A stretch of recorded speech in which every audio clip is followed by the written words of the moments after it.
ലൂക്കിനെ ക്ലാസ്സിൽ വിട്ട ശേഷം ഞങ്ങൾ മൂന്നാളും കൂടിയിട്ട് ഒന്ന് പുറത്ത് പോയിട്ടുണ്ടായിരുന്നു കേട്ടോ. ഞാൻ ആദ്യമായിട്ടാണ് ലൂക്കാച്ചനെ വീട്ടിലിരുത്തിയിട്ട് ഇങ്ങനെ പുറത്ത് പോകുന്നത്. മീൻസ് സാധനമൊക്കെ വാങ്ങിക്കാൻ വേണ്ടി പോകാറുണ്ട്, അല്ലാണ്ട് ഞങ്ങൾ മൂന്ന് പേരും കൂടിയിട്ട് എങ്ങോട്ടെങ്കിലും പുറത്തൊക്കെ പോകുമ്പോൾ ലൂക്കാച്ചനെ കൂട്ടാതെ പോകാറൊന്നുമില്ല കേട്ടോ. ഇത് ഫസ്റ്റ് ടൈമാണ് ലൂക്കാച്ചനെ കൂടാതെ പോകുന്നത്. അതിന് ചെറിയൊരു വിഷമം എനിക്കുണ്ട്. രാവിലെ അവൻ്റെ കാര്യങ്ങളൊക്കെ തീർത്ത് അവന് ബ്രേക്ക്ഫാസ്റ്റൊക്കെ കൊടുത്ത് വിട്ട് കഴിഞ്ഞിട്ട് എനിക്ക് ബ്രേക്ക്ഫാസ്റ്റ് കഴിക്കാനുള്ള സമയമൊന്നും കിട്ടാറില്ല കേട്ടോ. അവനെ ഞാനിപ്പം ഞങ്ങൾ ഒന്നിച്ചാട്ടോ ഡ്രോപ്പ് ചെയ്യുന്നത് സ്കൂളിൽ. അത് കഴിഞ്ഞ് പിക്ക് ചെയ്യുകയും ചെയ്യും. ഒരു 1 വീക്ക് അങ്ങനെ പോട്ടെ വിചാരിച്ചിട്ടായിരുന്നു. ആദ്യമായിട്ട് ഇങ്ങനെ പോകുന്നതല്ലേ. പിന്നെ ഇവിടെ ഓട്ടോ വന്ന് കൂട്ടിക്കൊണ്ട് പോകുമെന്ന് പറഞ്ഞിട്ടുണ്ട്. അപ്പോൾ അങ്ങനെ ചെയ്യാമെന്ന് വിചാരിച്ചിട്ടാണ്.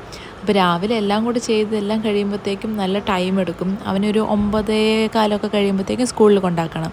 അപ്പോൾ ഞങ്ങൾ അവനെ കൊണ്ടാക്കി വന്ന ശേഷം മാത്രം കേട്ടോ ബ്രേക്ക്ഫാസ്റ്റ് കഴിക്കുന്നത്. അതിനുള്ള ടൈമേ കിട്ടുള്ളൂ. അപ്പോൾ ഇന്നിപ്പോൾ നേരെ അവനെ കൊണ്ടാക്കിയിട്ട് ഞങ്ങൾ നേരെ ഒന്ന് ടൗണിലേക്ക് പോകാൻ വേണ്ടിയിട്ടായിരുന്നു. അപ്പോൾ ബ്രേക്ക്ഫാസ്റ്റ് പുറത്തുനിന്ന് കഴിക്കാമെന്ന് വിചാരിച്ചു കേട്ടോ. അങ്ങനെ ഞങ്ങൾക്ക് അറിയുന്നൊരു സ്ഥലത്ത് കയറി ഞങ്ങൾ ഇടയ്ക്ക് ഇവിടെ കയറി കഴിക്കുന്നതാണ്.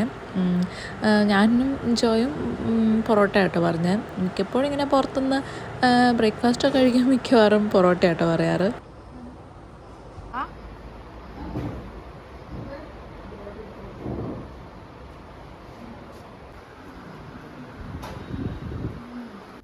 ഞങ്ങളൊന്ന് കൊച്ചി വരെ പോകുന്നുണ്ട്. എൻ്റെ ചേച്ചിയുടെ വീട്ടിലേക്കാണ് കേട്ടോ പോകുന്നത്. ഒരുപാട് നാളായിട്ട് ഞാൻ കൊച്ചി പോയിട്ട്, ഒരുപാട് വർഷമായി ഞാനത് പോയിട്ട്. ലാസ്റ്റ് ഞാൻ പോയത് എനിക്ക് തോന്നുന്നു ഒരു 4 വർഷമായിട്ടുണ്ടാവും ഞാൻ കൊച്ചിയിലൊന്ന് പോയിട്ട്. സമയം കിട്ടിയിട്ടുണ്ടായിരുന്നില്ല, തിരക്കായിരുന്നു പല പല കാര്യങ്ങൾ, അതുകൊണ്ട് പോകാൻ പറ്റിയിട്ടുണ്ടായിരുന്നില്ല. അപ്പോൾ അങ്ങനെ സമയം കണ്ടെത്തി ഞങ്ങൾ, അതായത് ഈ വീഡിയോ എടുക്കുന്നതിൻ്റെ പിറ്റേ ദിവസം കേട്ടോ പോകാൻ പ്ലാൻ ചെയ്തിരിക്കുന്നത്. അപ്പോൾ എനിക്ക് കുറച്ച് സാധനം വാങ്ങിക്കാനുണ്ടായിരുന്നു. പിന്നെ ജേഴ്സിയൊക്കെ വാങ്ങാനുണ്ടായിരുന്നു പിള്ളേർക്കെല്ലാം കൂടി വേണ്ടിയിട്ട്. ഇപ്പോൾ ഫുട്ബോളിൻ്റെ ടൈമാണല്ലോ. അപ്പോൾ അങ്ങനെ ജേഴ്സിയൊക്കെ വാങ്ങാൻ വേണ്ടിയിട്ട് വന്നാൽ കേട്ടോ. ലൂക്കായ്ക്കും പിന്നെ ചേച്ചിയുടെ മക്കൾക്കൊക്കെ വാങ്ങിക്കുന്നുണ്ട്. പറ്റിയ ഇസക്കുട്ടിക്കും വാങ്ങിക്കണമെന്നുണ്ട്. ഒരു ചെറുത് കിട്ടുമോ നോക്കണം. പിള്ളേർക്കെല്ലാം പോർച്ചുഗൽ ടീമാട്ടോ വേണ്ടത്. കാര്യമായിട്ട് അവർക്ക് അതിനെപ്പറ്റി വലിയ ധാരണയൊന്നും ഇല്ലയെന്നുണ്ടെങ്കിലും ചേച്ചിയുടെ മൂത്ത ആളുണ്ട്, അവൻ സ്കൂളിൽ പഠിക്കുന്നു കേട്ടോ, 2ാം ക്ലാസ്സിൽ. അപ്പോൾ അവൻ ഏതൊക്കെയോ കാര്യങ്ങളൊക്കെ പറഞ്ഞ് റൊണാൾഡോ ഫാനാണ്. അപ്പോൾ പോർച്ചുഗലിൻ്റെ കാര്യങ്ങളാണ് വേണ്ടത്. അങ്ങനെ പോർച്ചുഗലിൻ്റെ ടീഷർട്ട് മക്കൾക്കെല്ലാം കൂടി എടുത്തു. ഇസുവിനും ചെറുതൊരെണ്ണം കിട്ടിയിട്ടോ. അതെല്ലാം കഴിഞ്ഞ് കുറച്ച് സാധനമൊക്കെ വാങ്ങിക്കഴിഞ്ഞ ശേഷം ഞങ്ങൾ തിരിച്ച് പോന്നു കേട്ടോ. പോകുന്ന വഴിക്ക് തന്നെ ഇസു നന്നായിട്ട് ഉറങ്ങി. ഞങ്ങൾ രാവിലെ ഇറങ്ങിയാലും ഏകദേശം ഉച്ച ടൈമായിട്ടുണ്ടായിരുന്നു. ഇതിലേയും നടന്ന് പെറുക്കിയും കഴിഞ്ഞതോടെ നല്ല ദാഹം വന്നിട്ടുണ്ടായിരുന്നു. ഇപ്പം മഴയൊന്നും ഇല്ലല്ലോ, അതുകൊണ്ട് നല്ല ചൂടുമാണ്. അപ്പം പൊതുവേ എനിക്ക് ലൈം സോഡ ഭയങ്കര ഇഷ്ടമാണ് കേട്ടോ. ഉപ്പും മധുരമൊക്കെ ഇട്ടിട്ടുള്ള ലൈം സോഡ. അപ്പം മിക്കപ്പോഴും ഞാനതൊക്കെ തന്നെയാണ് കുടിക്കാറ്. പുറത്തൊക്കെ പോകുമ്പോഴത്തേക്കും എനിക്ക് പൊതുവേ ബിരിയാണി തിന്ന് കഴിയുമ്പോഴത്തേക്കും 7up അല്ലെങ്കിൽ സ്പ്രൈറ്റ് അങ്ങനത്തെ സാധനമുണ്ടോ, അല്ലെങ്കിൽ ലൈം സോഡ, അത് മസ്റ്റാട്ടോ. അല്ലെങ്കിൽ എനിക്കെന്തോ ഗ്യാസൊക്കെ കയറിയിരിക്കുന്ന പോലെ ബുദ്ധിമുട്ട് തോന്നും.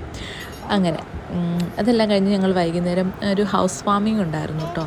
അത് കഴിഞ്ഞിട്ട് കുറച്ചായി. അപ്പോൾ ജോയ്ക്ക് കൂടാൻ പറ്റിയിട്ടുണ്ടായിരുന്നില്ല. അപ്പോൾ ഞങ്ങളന്ന് ആ വീട്ടിലേക്കൊന്ന് പോവുകയാണ്. വൈകുന്നേരം ലൂക്കിനെയും കൂട്ടി കുളിച്ച് റെഡിയായിട്ട് അങ്ങനെ പോയതാട്ടോ.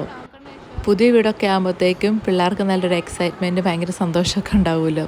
അതാട്ടോ ഈ 2 പേരുടെ മുഖത്തും കാണുന്നത്. അവരങ്ങോട്ടും ഇങ്ങോട്ടും വെട്ടമൊക്കെ കണ്ടിട്ട് ഇങ്ങനെ നടക്കുക കേട്ടോ. പിന്നെ അവിടുന്ന് ഫുഡെല്ലാം കഴിച്ച് ഞങ്ങളൊരു 7:30 കഴിഞ്ഞപ്പോൾ ഇറങ്ങിയിട്ടുണ്ടായിരുന്നേ. അപ്പോൾ അത്രയേ ഉള്ളൂ. ഒരു ചെറിയ വീഡിയോ ഞാൻ എടുത്തതാണ്. എടുക്കണമെന്ന് വിചാരിച്ച് എടുത്തതല്ല, സത്യം പറഞ്ഞാൽ വ്ളോഗ് എടുക്കണമെന്ന് വിചാരിച്ചിട്ട്. പിന്നെ എടുത്തപ്പോൾ ഇങ്ങനെ കുറച്ച് ക്ലിപ്പൊക്കെ കേട്ടി ഒരു വ്ളോഗ് ആക്കിയേക്കാന്ന് ഓർത്തു. അപ്പോൾ അത്രയൊക്കെ ഉള്ളൂ കേട്ടോ. ഇനിയിപ്പോൾ ഞാൻ കൊച്ചി പോകുന്നൊരു വ്ളോഗൊക്കെ ആയിട്ട് വരാവേ. അപ്പോൾ ശരി, ബായ്.